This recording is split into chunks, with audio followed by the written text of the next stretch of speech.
Calvary Temple Youth Camp began in 1954 with the idea that a larger investment for God could be made in the lives of young people, more so than the 1 hour a week that the Sunday school program offered.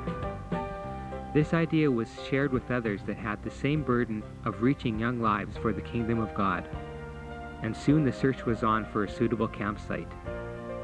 The following spring, a perfect campsite was found, a beachside public picnic site on the northern side of Red Rock Lake in the Whiteshell Forestry Reserve.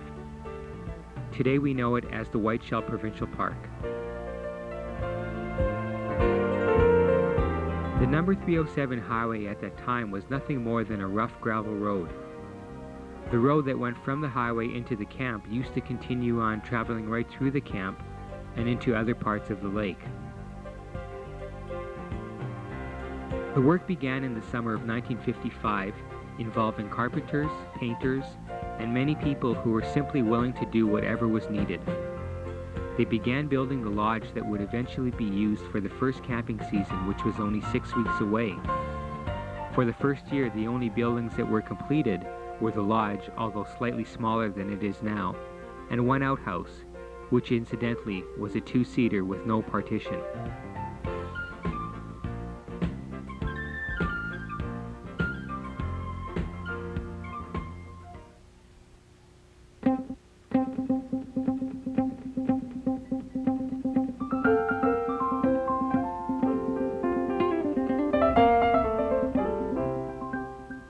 The first camp began on August 21st, 1955, with a total of 20 boys attending. The campers slept outside in tents that were pitched on 8-foot square wooden platforms that were built on top of the rocks. These tents were erected in the actual area that the familiar red cabins are today. For the first few years of camping, the mode of transportation was automobiles instead of buses. These cars were filled to capacity with youngsters ready to enjoy a week of exciting and wonderful times. The first year of camp was 7 days long, with the campers leaving the city on Sunday and arriving back in the city the following Sunday. Instead of 8 boys and girls camps covering all of the age groups, there were only 2 camps the first year. One boys camp for ages 12 through 18, and a girls camp that followed it for the same age group. The first ever brochure listed the camp's purpose as developing each camper physically, socially, mentally, and spiritually. Note that the optional items that each boy was asked to bring were axes and hunting knives, while the girls' optional items included slacks. The cost of camping for the first year was $10 per camper. This included the $1 registration fee.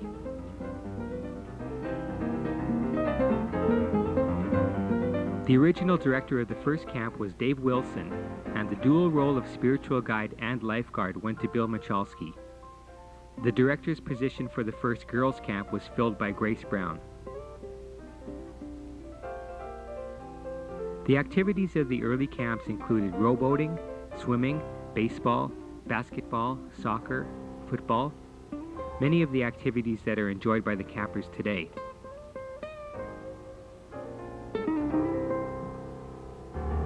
Some other activities of earlier camps included kayaking, in which one year the campers actually built one for themselves.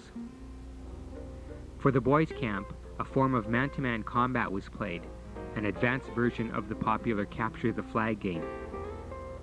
Someone even went so far as to obtain 2 actual full-size lifeboats from the sailing ship SS Kenora. These lifeboats were enjoyed by the campers for many years.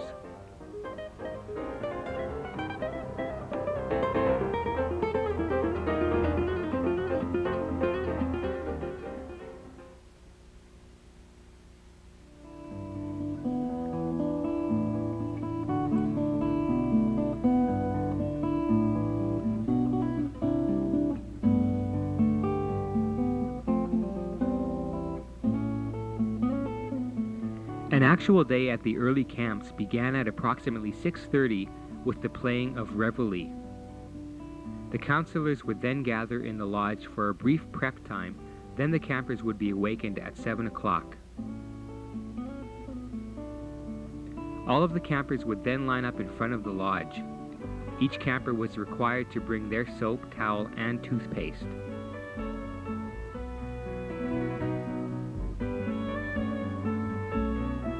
Once they were lined up, the entire camp would be subjected to a rigorous 15 minutes of calisthenics.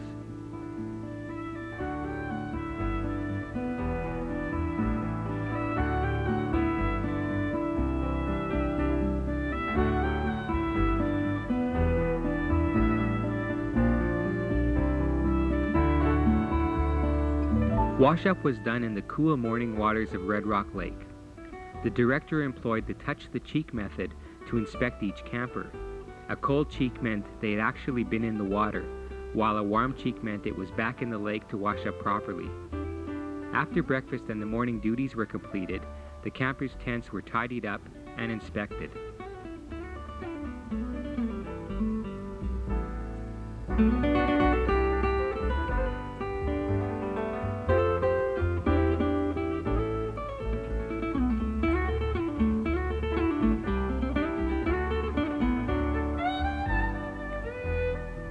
After this, it was time for morning chapel. Since the chapel building itself had not yet been constructed, it would later come in 1965, services were held outdoors if weather permitted. Once a year, the entire camp ventured by boat across the lake to enjoy the chapel services in different surroundings. Those campers who wanted to swim the lake were followed closely by rowboats to ensure their safety. Morning chapel was followed by a water period, complete with a floating dock to swim out to. After the morning swim period, it was time for lunch. The early meals were prepared in wood-cook stoves. Propane cooking stove would follow several years later.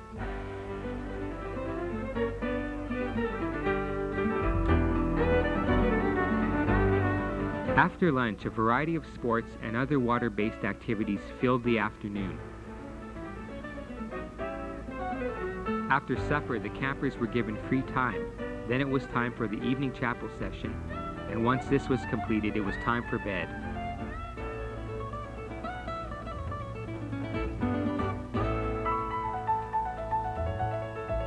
Since there was absolutely no electricity in the campsite for the first several years, kerosene lamps were used to light the way. Electricity and running water did not come to the camp until 1959. Lights were out at 10 o'clock, at which time taps was played to end the day.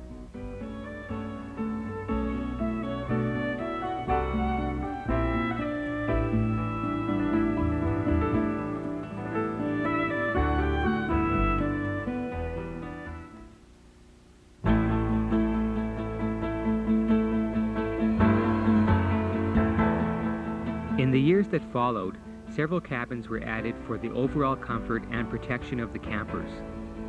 6 cabins were completed in 1956, with 2 more being added in 1965.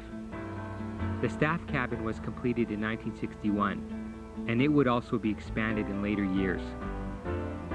The recreation hall was also completed for sports and other related activities.